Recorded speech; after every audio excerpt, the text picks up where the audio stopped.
Hi, everybody. Welcome to Mary Giuliani Live. I am so thrilled you're here tonight. I have a fantastic show for you. We've got Susan Lander, who is a Hay House author and who actually wrote the book called Conversations with History.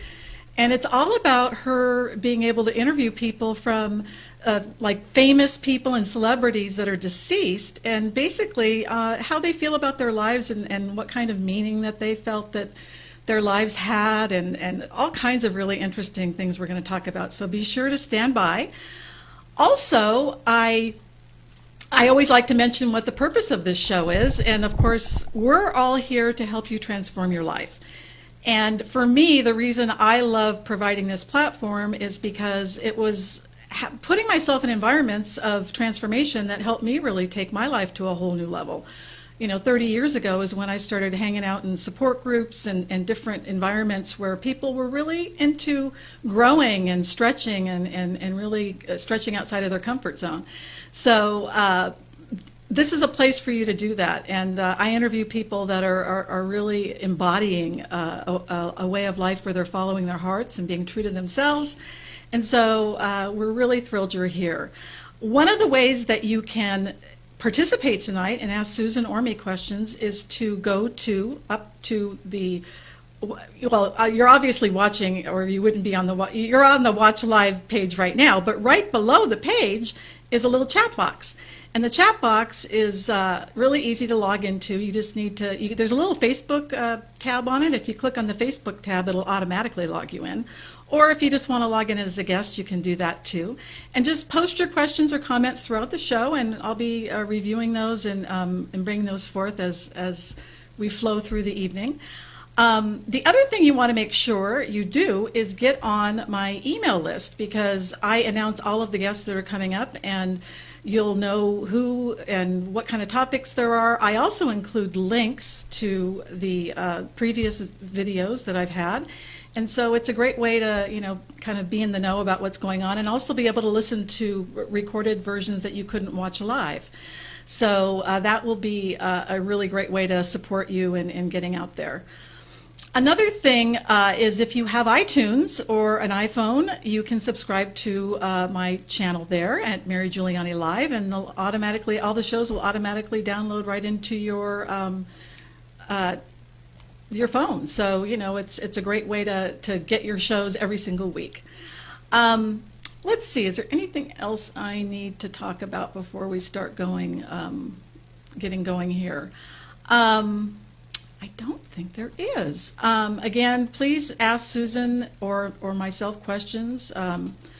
And let's see. So how do you describe Susan? Oh, my God. Well, what's interesting about Susan, well, she's a psychic and a medium, or a psychic medium, I guess is what we call people in this field, who actually is a lawyer as well. And so she has the yin and the yang really covered. And so she worked in Washington, D.C. as a lawyer for many years, and then had a major spiritual awakening through some adversities, and felt drawn to, just called to speak with these spirits. And she ended up getting a Hay House deal with her book, and I'm just thrilled that she's with me tonight. And so let's bring her on. Hey, Susan, how you doing? Hi. Good to see you. I'm good, thank you.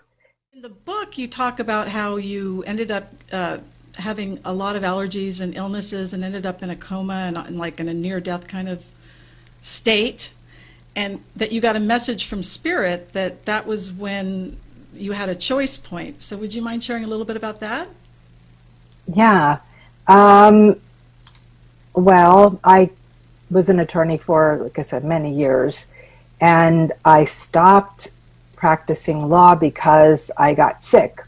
And it was kind of a very strange situation, but I had toxic molds in a place that I lived, and just got super sick, finally had to stop practicing, and shortly after that, I ended up having sort of a medical crisis. Yeah. And I was rushed to the hospital in severe respiratory arrest, And my I was God. thinking, oh my God, like, is this it? Is this it? And by that time, I was a medium. I had a connection with my spirit guides, and I could see them all around me. I could, I connected with them, and they said, well, do you want to stay or do you want to go? And I was like, what? And, what do you say? Like, that's not a decision you make really quickly. But they're like, okay, do you want to stay or do you want to go? You have 3 minutes. And God. so I swore at them. And then they said 2.5. And at that point, I figured I need to make a decision. And I just, at that point, it was like I had to do a really quick review of where I was and, what did I still want to do? And I was like, you know what? I'm not done here. I want to write books. I want to, I have a family, I have friends, and I just couldn't see going. And I said, okay, I'll stay. And then, they said, if you stay, we have a big surprise for you. Right. I was like, really? And, so they had my attention with that one. And I decided to stay. And then I was in a coma for a week. And when I woke up, like, everything had changed. The way I looked at life had changed. And shortly after, I started getting the interviews that formed this book that I wrote. Mm-hmm. And that was the surprise they were talking about. Okay, so you had a choice whether to basically die or come back with the hope of some kind of a surprise.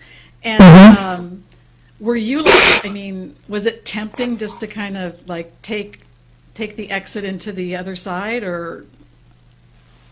Nobody has ever asked me that. Yes, it was. It definitely was. It's so funny you ask. Yeah, sure.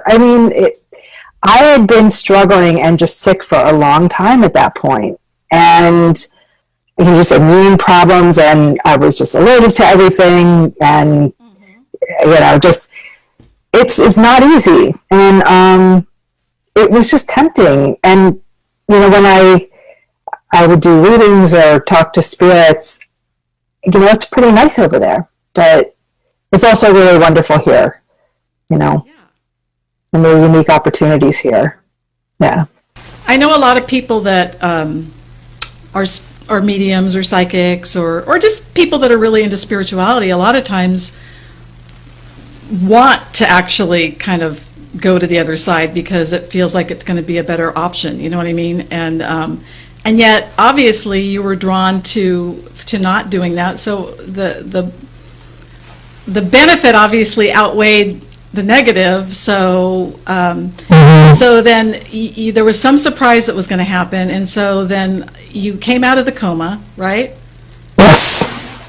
Yes. I came out of the coma. All of a sudden, I became a morning person. That was really weird after 50 years. That was the first weird thing. But yes, I came out of the coma and I started to heal, and it was a long process. But about 4 months after I got out of the hospital, I was actually in my kitchen, and I had hung up this schedule on my refrigerator, and it was Benjamin Franklin's schedule. And I don't know if you've seen it, but it's on the internet, and it was pretty cool. Somebody had sent it to me on the internet, and it was like what he did, and it was diversions and work and addressing powerful goodness. It was really interesting. I guess that was his prayer. And I hung it up on my refrigerator, and then I just got this flash of him. And I didn't really think too much of it, but I was like, oh, okay. Because mediums, we do see the occasional famous person, and if you think of them, they tend to come around. And so I didn't really think much of it, but then the next day, I looked at the schedule again, and there he was again, but I sensed that he was still there. And I was like, oh, okay. Ben, I didn't quite know what to do with him. And I thought, well, let me just ask him questions. I was like, so, what are you doing these days? And he started talking, and he started talking all about how he was working on these computers that are like eye activated, and, and all just, I was like, whoa. I was like, wait a minute. And I just got some paper and I started writing. And then 45 minutes later, I had this interview. And I was like, wow, okay. That was unexpected. So you're standing there. Did you see him in your? I was like sitting there. Sitting there. I was sort of sitting there. There was like a blue field of energy, like this big blue blob with like these little sparkles. And some people call those sparkles spirit lights. And then I could see him in my mind's eye really clearly. Because as a medium, I see, hear, and feel. It's just a different form of communication. Spirits do not have voice boxes, but they can communicate in other ways. It's just psychic. We have psychic counterparts to all our senses. So I see images, or, I could just see, like, basically they project, so I saw an image of him, and I could hear words and phrases. I can also hear music and different things like that. They use the dictionaries that are like in our heads to get information to us. So basically they use what we have and meet us where we are and get information to us that way. Cool. But I talked to Ben and got this amazing information from him. Wow. That's like, so were you sort of blown away, or like? Yes, I was totally blown away. I just didn't know what to make of it. I didn't know. I was like, did that just happen? Was that real? But I had these pages of writing with questions and answers. And I remember thinking, I actually called my sister. It was funny, and I was like, oh my God, I think I just talked to Ben Franklin, and I just got this whole interview. Want to hear? And I'm reading this to her, and in the middle of it occurred to me, I thought, this would be the coolest book. Yeah. And so I'm reading, and she stops me and said, this would be the coolest book. And I'm like, okay. And I thought, all right, universe, if this is real and you really want me to do this book, yes, you tell me who I'm supposed to talk to. I'll play. Just tell me. And then I immediately got these names. And so Ben Franklin was first, and then it was Frederick Douglass, who was the abolitionist, which I like never in a million years would have chosen. Yeah. I really didn't know much about him.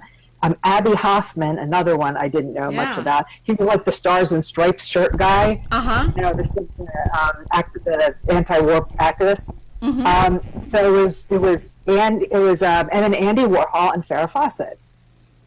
And I was like, okay, so I, one by one, I sort of said, all right, I'll talk to, Frederick Douglass tomorrow. And I wrote down 5 questions, and he came in, and I had a whole interview. And then, oh my God, it was Andy Warhol, and then it was Farrah Fawcett and Abby Hoffman, and it was amazing. And they were all really different, and that's how it all started. And so, like, did it feel like there was this major flow, or because you were like on track with something you were meant to do?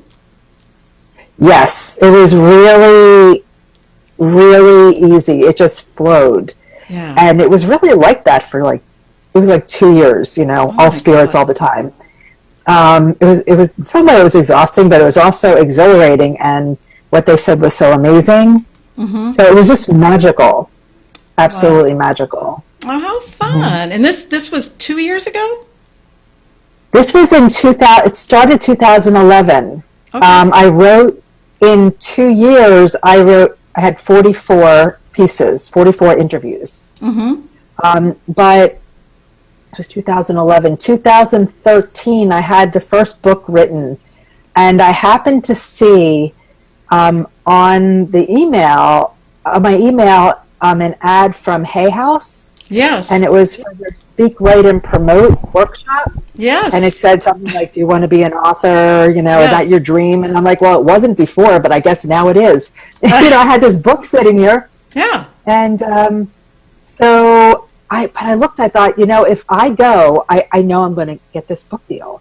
Like, you go to a workshop, and then you have a chance to enter a book proposal. And so the workshop happened to be in New York, where I lived at the time. And so I signed up, and I won the book deal. I got a call from Reed Tracy, the president of Hay House. Oh, my God. I almost fainted. So cool. Oh, my God. You know, well, and the visitor or the viewers at home probably don't realize this, but I've actually attended that, not the exact seminar you were in, but I've been to the Speak, Write, and Promote seminar. In fact, I did the one that was part of an Alaska cruise with Hay House, and it was, I think, a year or so later. So I was hoping to win the contest too the next year, you know, after you had won it, you know, and but wow. You know, it's fine.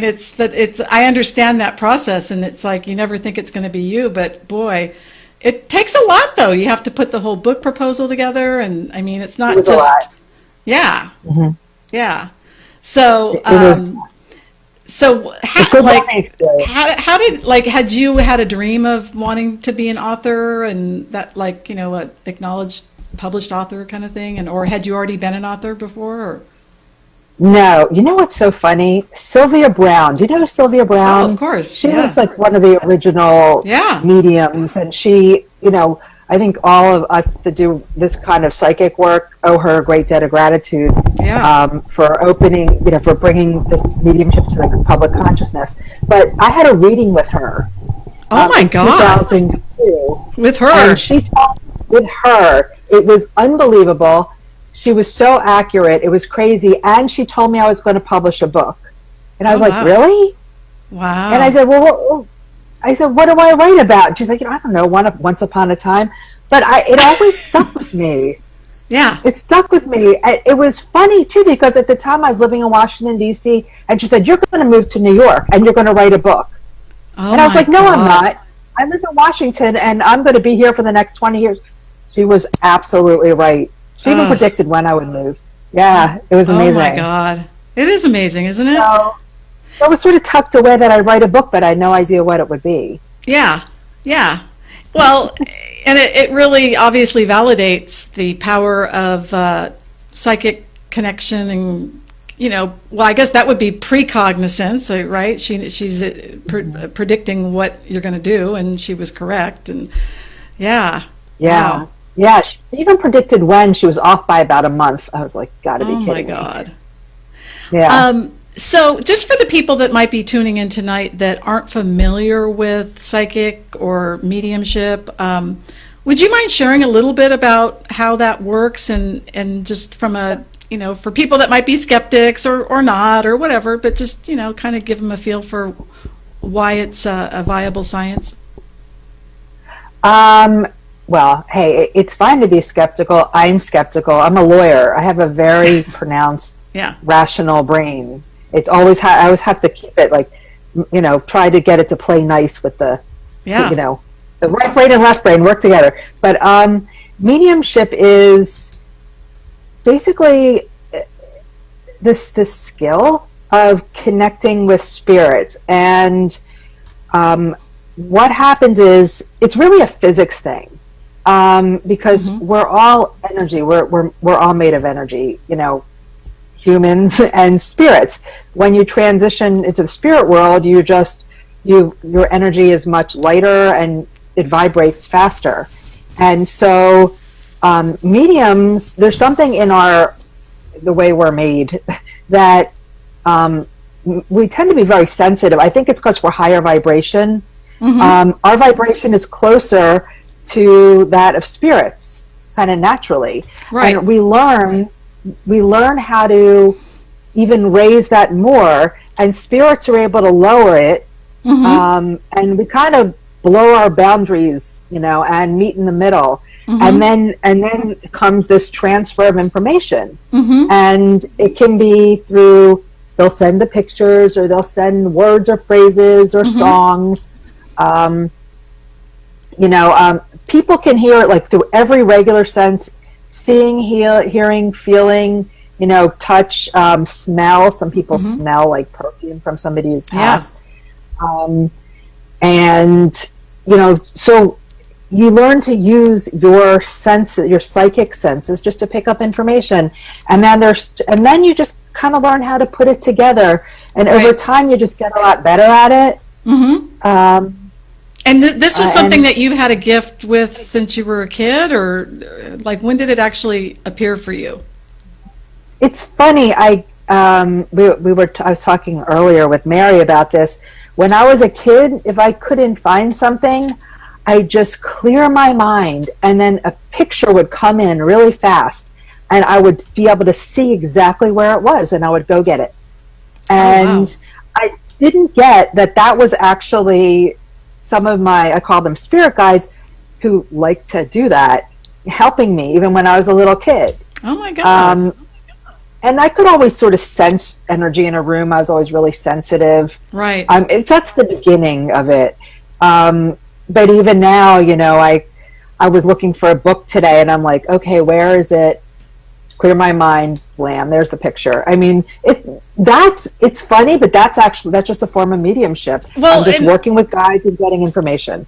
Well, and thank you for sharing that just very simple technique. I mean, it almost feels like it's too easy, right? But the reality is that we are, and this is my opinion, of course, we're all connected, and I have an affinity with Carl Jung's kind of collective consciousness. We're all tapped into that consciousness, and so just by asking, it just opens it up. And I just love that you're out there and doing this work and connecting with these spirits and really enlightening people as far as these wonderful people that have passed on but are still alive and well. And in fact, what I loved about the Ben Franklin interview was that he's still an innovative inventor even on the other side. Can you speak a little bit about that? Well, yes. All the spirits that are in this book are, it's kind of a testament to the fact that when you're on the other side, you're the best version of yourself. Right. And that's going to really vary depending on who you are, where you are, what you're like, and what kind of like how you want to be. With Ben Franklin, he's on the other side developing computers and wanting to help people and wanting to serve people. Like, he's still big into service. Right. And but it was interesting with him. He was talking about social media. Like, they know what we're doing. Okay. And he said that we feel disempowered in a lot of ways, because well, I won't get into politics, but it's easy to feel disempowered in this world where there's so much going on so fast. But he said, because of the power of social media, computers, and just this lightning fast communication, we've never had more power, more individually. Yes. Yeah. And yet, like, what I remember reading about that is that, well, his piece in this book, but as some other people too, is that sometimes these world problems feel so big that we feel powerless. Like, how can I really make a difference? And what he talks about, I think, is just doing. I'm not sure. Maybe you can correct me if I'm wrong, but just do what you can. Do what's in your heart. Do the one small thing that you can do. You know what I mean? Instead of doing nothing. And like, for me, my 1 square inch of enlightening the world is my show here and my coaching, and just like what you're doing with your work. It's like, if we all just follow our hearts, then we can make the change that we want to see. So be the change that we want to see, excuse me.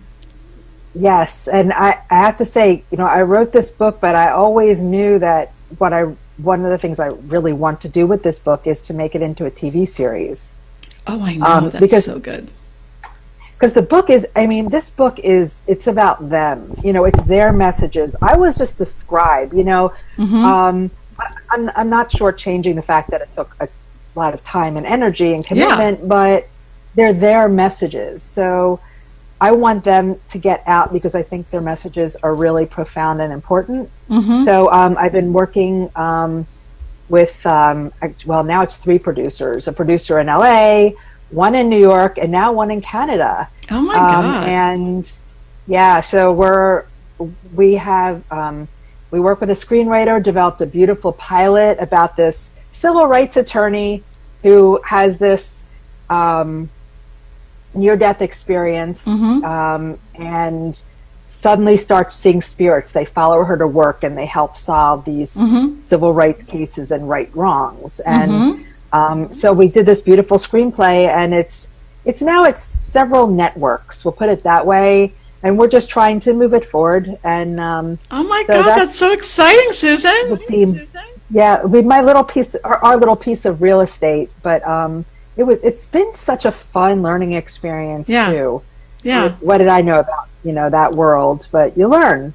Exactly. Well, you know, why don't we talk about a couple of the other people you interviewed too, which and just so, since we started a little bit late tonight, we're going to go.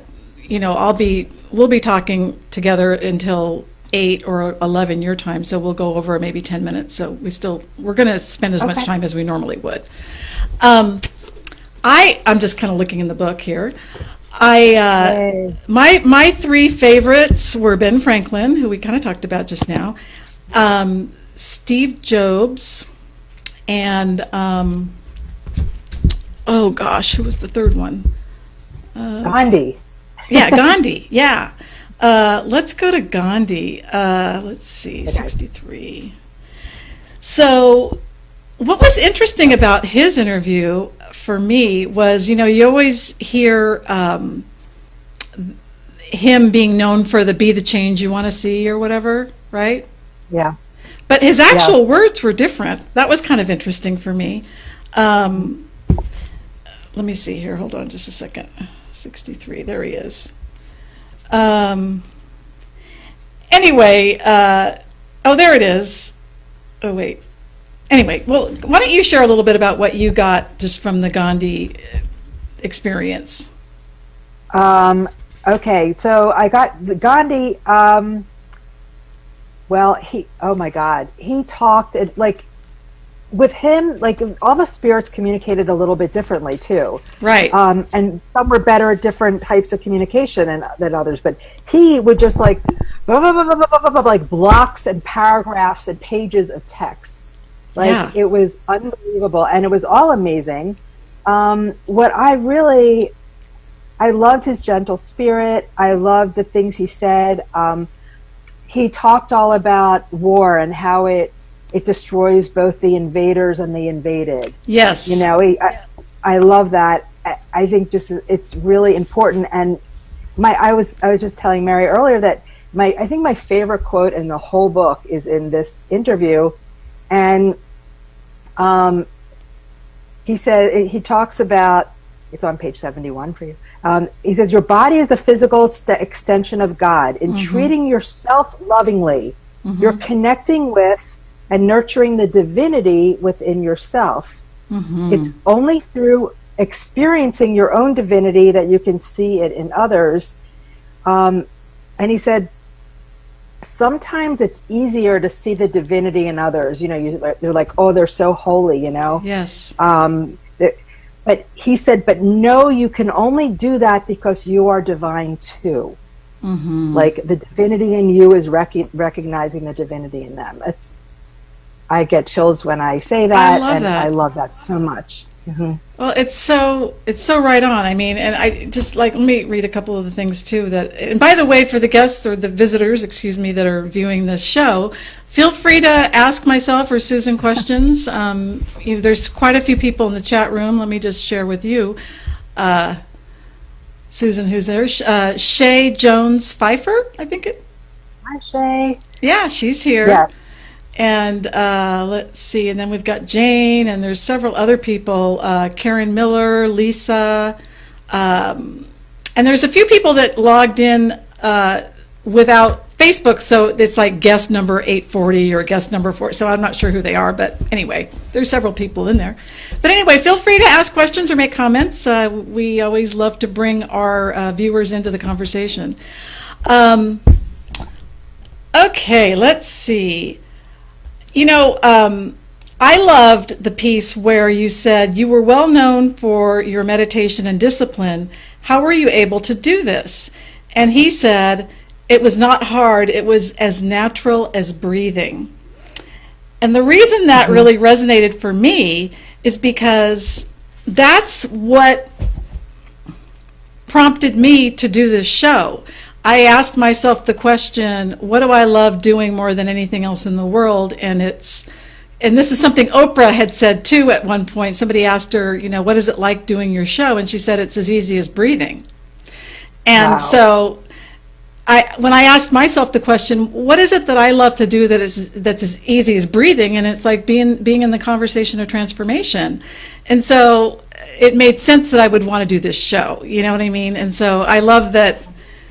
So and like you were talking about earlier, you felt a complete flow for several years by following this path. So It was great.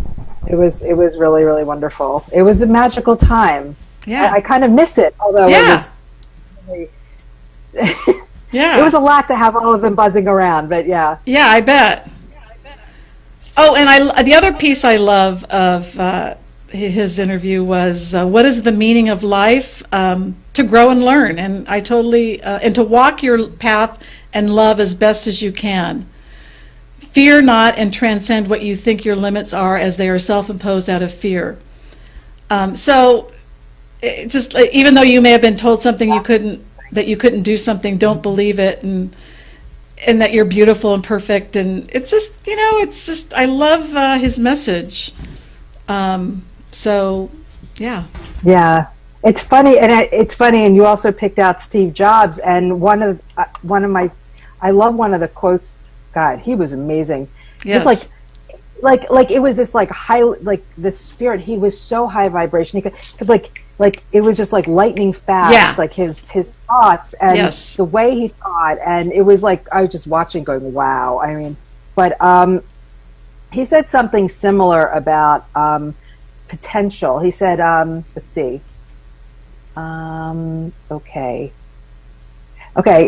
Never sell yourself short or disrespect the real you. This was the spirit of Steve Jobs. Yes. Set your vision, set your sights high, don't lower them.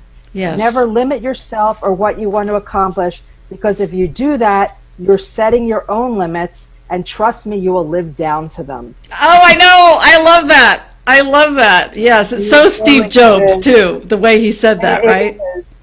It is. And the other thing that was so him that I loved, because he just seemed to be having such a blast with the whole interview. Like had this really fun sort of feeling coming through. And I asked him, I said, I get the feeling you really enjoyed this conversation. Have you?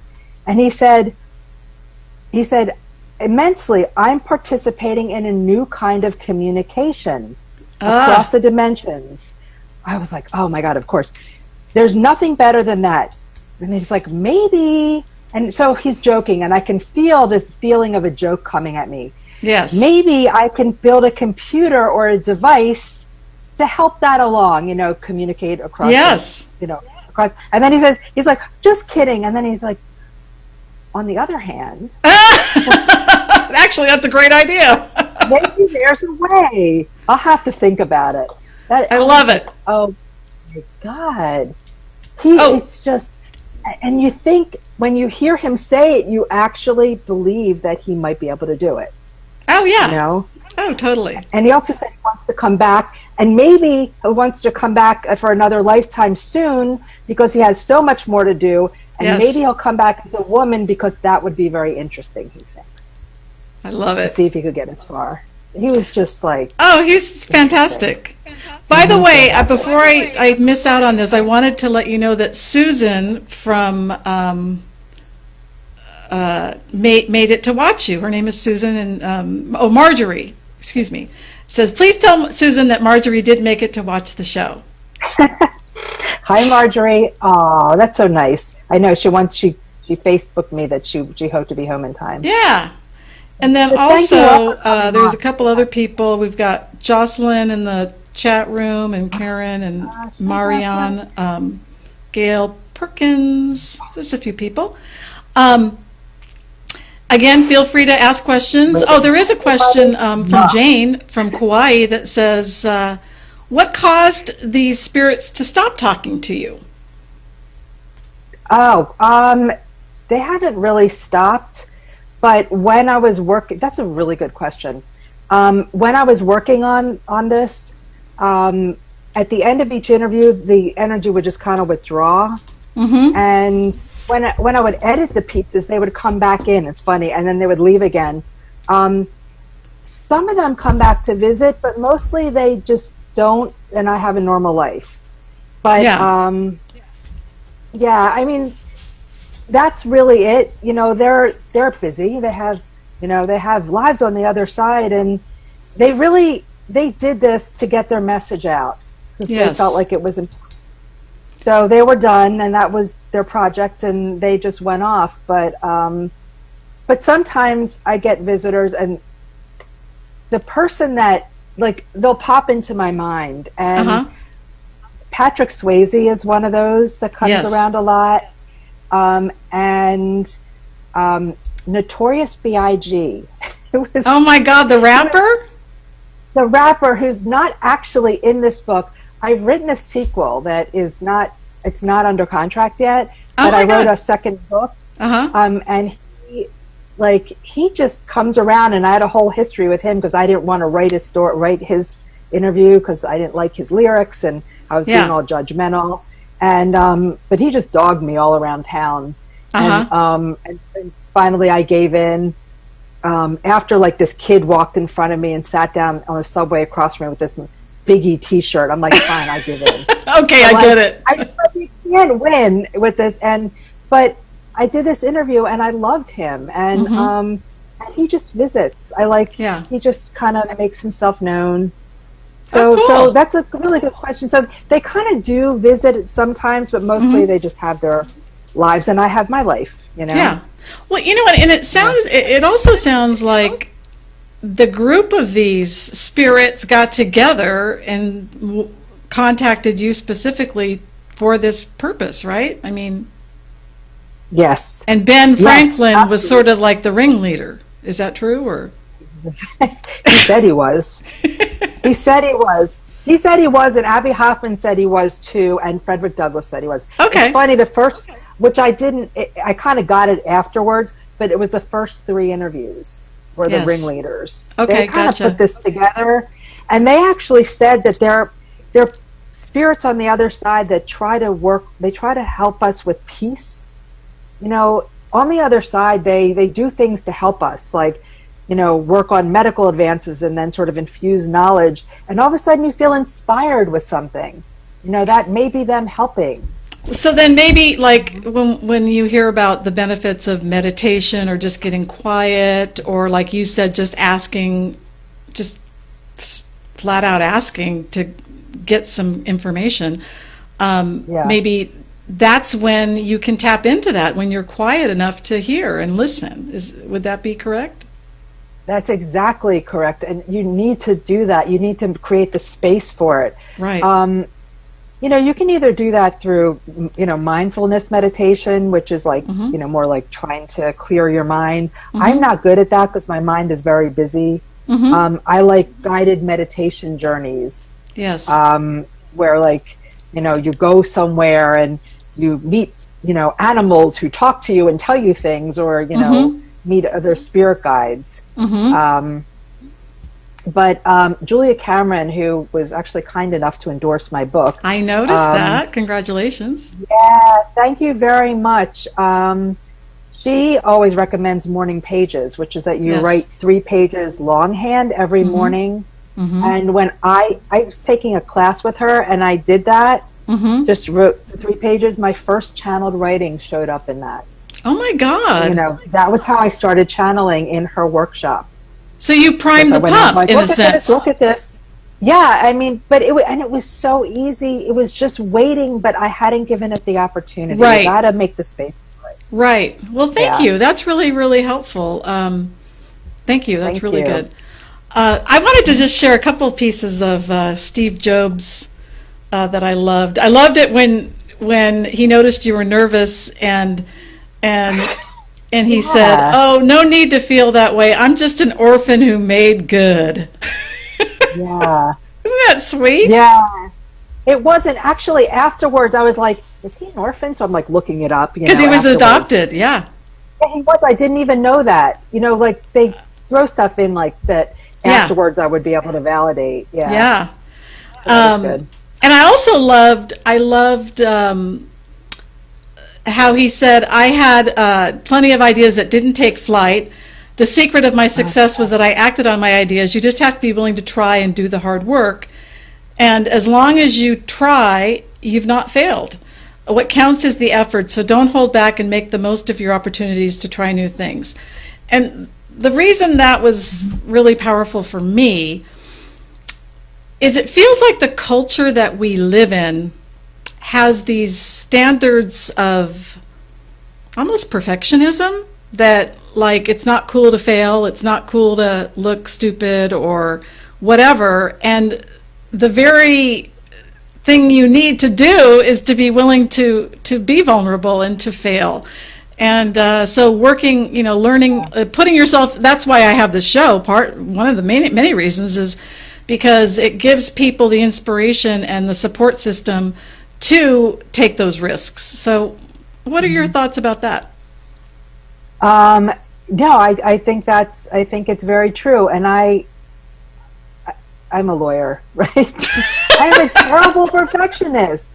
Yeah. I mean, just, oh my God. It was really, it's really something I try to not let it get the best of me. It's very true. I think it prevents you from doing what you came to Earth to do, which is to grow. Yeah. I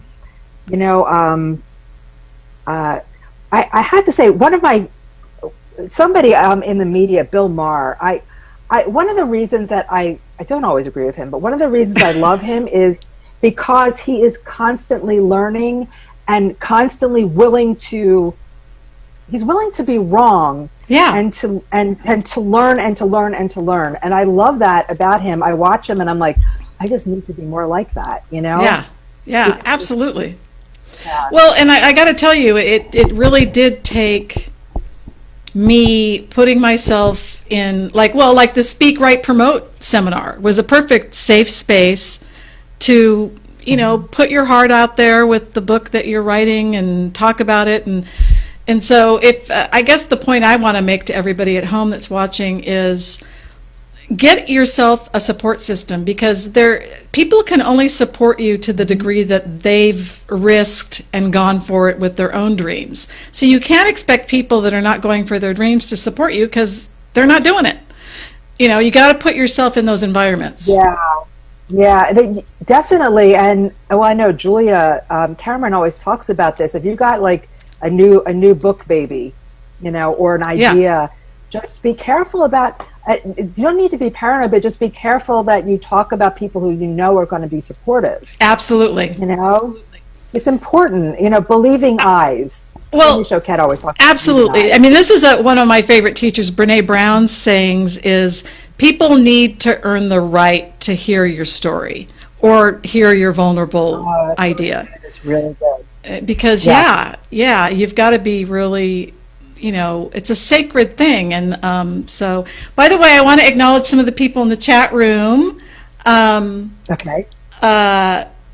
Let's see. Gail Perkins is saying, "Hi, Susan. So happy and excited about your future TV show. Love your book." Oh my gosh, she's awesome. Thank you. Yeah. Thank you, Gail. And then and Marion Serdiera says, "I read your book, and it is so nice to see you here, Susan." So Thank you. Just wanted to say gosh. that. And also Lisa says, "Congratulations, Susan. I'm so proud of you and happy for you. Friend since childhood." Cool. Lisa, Oh my God! That's Lisa. Okay, we were friends since we were 2 years old. Oh my Lisa's God. She is a believing eye. She has been supportive of this since the very beginning. Oh my God, I love it. Always help. Yeah, I love it. Hi, Lisa. Yeah. Okay, what else with Steve Jobs? Let me just see. I love the other part about Jobs is he says, my secret, why do you think, you asked, why do you think Apple's been so successful? Part of the answer was, the secret to success of Apple is the products are intuitive, they are streamlined, and they feel like you. But then it says, then you say, how did you know to do that? And he says, the heart, the intuition. No project or item is going to be a bestseller unless the consumer makes a heart connection with it. Heart first, then head. And it's like, the idea of like a technology person saying that, you know what I mean, is so cool. But it's so true when that's what I loved about this book. They'd say these things and I'm like, yeah, oh my God, that's so right. Yeah, and and then it says, that is another secret of my success. If you can touch someone's heart, then you can help them feel happy, fulfilled, and taken care of. And I was glad I could be a part of that. He does say you also do need to have some business sense to be successful, or at least some good advisors.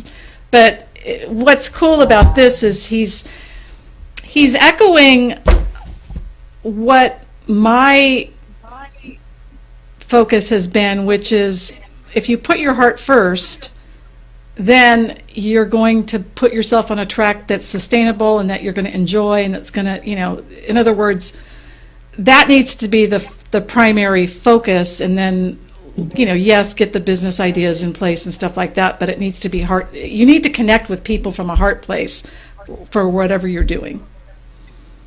Yeah, and also I think that if you don't have passion for something, it's just going to burn itself out. Oh, absolutely. You're not going to continue with it. Yeah, I completely, and that would be the other piece, is you have to have a passion for it.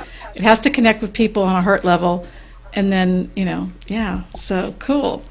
That is so cool. So who were your favorite interviews from the book? Oh my gosh. Okay.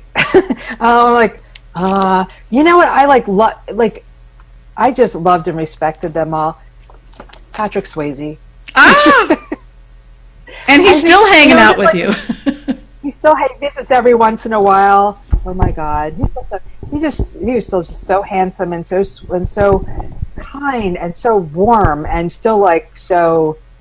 He's very much still very connected and in love with Lisa Nimi, his childhood sweetheart. I loved him, and he's like, he said basically, my perfect world, love lives on, basically. Right. He said, my perfect world is not perfect without Lisa, and until we're together, I will wait.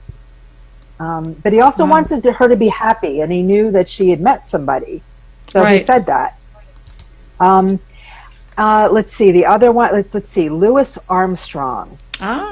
Awesome. Trumpet, right? Doesn't he play the trumpet? Trumpet. Yeah. Yeah. And the whole, I basically heard a soundtrack anytime when I was talking to him. I could just hear music. It was so great. But what I loved, he said, basically, conforming, and many of these spirits said this, conforming to societal norms will not help you be successful.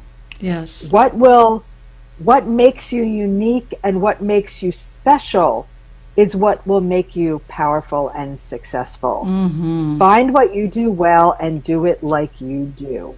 That was Louis. And I love that so much. And Andy Warhol was amazing too, of course. I loved some of the things he said. Fame is about the spirit, not the body. He talked about he had health problems, for years and years. But we talked. It's personally relevant to me, and he said, "Fame is about the spirit, not the body. It doesn't matter what kind of body you have. People are afraid to show the world who you really are, but we are who we are. We come here as we are, and just fame is about your spirit, not your body. Right. And I love that personally. Right. I love that. Cool. But yeah, I love them all really.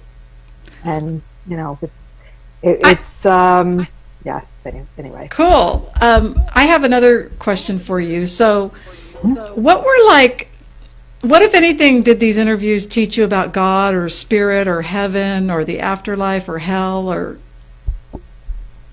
I don't believe there's a hell, and I never really believed that. Mm-hmm. I believe people can do terrible things, Mm-hmm. but they did not suggest that there was a hell. From talking to all of them, it's that you go over to the other side, you transition, and life goes on. Mm-hmm. Some people did talk about God. Leni Riefenstahl, who was the photographer that did the Nazi propaganda film, she talked about God as a collective consciousness. Mm-hmm. And Gandhi, though, seemed to personalize it a lot more. I noticed that too. More. Yeah. But it was beautiful the way he talked about God. He would say, let me see, God is the life force. You Mm-hmm. can't see him, but you can feel him. On one level, God includes our connection to others, but to me, he feels huge. Mm-hmm. And his energy and life force permeate everything. He feels like his own entity to me. Ah. Immeasurably, indescribably powerful, I feel him everywhere. Mm-hmm. God is a great comfort to me. I exist and float along on the cloud of this energy. It is true love. The highest, most giving, forgiving love. God sees what we do not, like a loving parent, and allows us to learn for our own benefit and for the benefit of others. I love that. I don't love know that. What to say. Yeah. That is Gandhi. I just get chills from him. Yeah, he's actually my favorite one out of all of them. I mean, they're all really great, and it's so clear that they're the real people because you really capture the essence of their energy, and it's so cool to see it. It's like, I mean, you guys have to buy this book and read it, and then you've got a sequel coming too. We could talk for another hour or two, but it's like I love talking about this. I could talk about it for forever. But yeah. So this book, if you'd like to read it, you can certainly get it. It's Conversations with History by Susan Lander. Okay. These are my little tags because I love all the things. They're all like my little favorite quotes. Yes. And you can get it on Amazon or Hay House. Right. And I have a second book. I'm hoping to release that once the TV show comes out. Oh, I'm also working on a book about past lives. And the lessons of past lives. That's a fun thing. Great. And I'm working with my friend Bonnie Sachs, who's an Akashic record reader who might be listening. If you are, hi, Bonnie. And her husband, David. Bonnie, we've been getting details of my past lives and, sort of the human perspective and the soul perspective. And also basically to keep busy, my passion actually is I also love to help people publish their mind, body, spirit book. So I helped my friend Krista Mitchell publish this beautiful book. It's Change Your Energy, Healing Crystals for Health, Wealth, Love, and Luck. I mentored her through this process. Oh, it's a beautiful book cover, by the way. I noticed that. Isn't it gorgeous? Yes. Published by Sterling Ethos. They own Barnes and Noble. And wow. so that's one of the things I do. I mentor people and walk you through your book, from outline to awesome. I do editing and kind of help you edit it. I help people do book proposals. I've helped people do book proposals for Speak, Write, and Promote and Writers Workshop for Hay House. God! Well, I mean, if anybody can help you get a book contract with Hay House, it's a Hay House author. Yeah. And what else? I mean, how else can people work with you? Besides, is that pretty much it? Or, I mean, you obviously have a pretty full plate. You're writing another book. You've got a TV show, and yeah. But I do private readings. Oh, also. you do? Okay. Yes, and I do the book mentoring, but I also do spiritual mentoring. Like Okay. if somebody like we talked a little about today, like how would you connect with your spirit guides? Like that's Right. something I would do a session or two and walk you through that and link you up with your guides and give you, suggestions and also actual like MP3s that you can listen to. That's right. Actually, yeah, I remember you had mentioned that you have quite an extensive background as a psychic development teacher, right? Oh yeah, I've been teaching psychic development since, oh my God, 2004. So that's everything from Yes. psychic abilities, mediumship, whatever. Mediumship, mediumship, Awesome. connecting with spirits, connecting with your spirit guides. Or your deceased loved You know, ones, maybe, or yeah, Absolutely. yeah. You know, I also have a background in shamanic journeying. If Oh, people really? like to connect with their spirit. Yeah, that's how I started actually. Oh my I God. started this journey myself through learning about shamanic journey in a beautiful book called Shamanic Journeying for Beginners by Sandra Ingerman. Oh, okay. And they have these wonderful, like, they walk you through it, and that's how I started. Oh, great. And you walk between the worlds, and if they're just there waiting, they're waiting. And so, how can So. people get a hold of you? They can contact me through my website. It's Susan at susanlander.us, like Okay. us, or my Facebook, Okay. which is facebook.com. It's Susan Lander Author. Yes. It's my Facebook page. You can contact me there. I also have a Twitter Okay. at Susan B. Lander. But you just feel free to email me at susanlander.us. Okay. But Awesome. I'm happy to work with you, and I love working on people's books, and I also Awesome. have another one, Breaking into Brilliance. That's about Lynn Singer. It's like this interactive eye journal. It lives on TV. It lives Yes. on the computer screen. It's like just cool stuff. Awesome. Well, Anyway, that's I love to great. help. So, if Yeah. you're a aspiring author or you're looking for spiritual or psychic psychic development support, Susan can help you. My you. last I'd love question to to. all my guests is: what message are you most passionate about that you want to leave with our viewers tonight? There's no time like the present. If you want to do something, do it now. If you want to tell somebody something, tell them now. That's Yes. what these folks said, Yes. because you just never know how much time you have. Oh, that's so good. That's so good. Well, Susan, this has been an amazing time with you tonight. So I would love to have you back when you have your next book. But in the meantime, we're going to have to say Anytime. goodbye for now. Let me get my screen ready here. Sorry. night. But again, thank you everybody. for joining us, and night. we will see you very soon. Okay? Thank you. Thank you. Take Okay, care, everybody. bye. Bye. Wow, that was great. Susan Lander, you've got to get this book. Really, really, really good.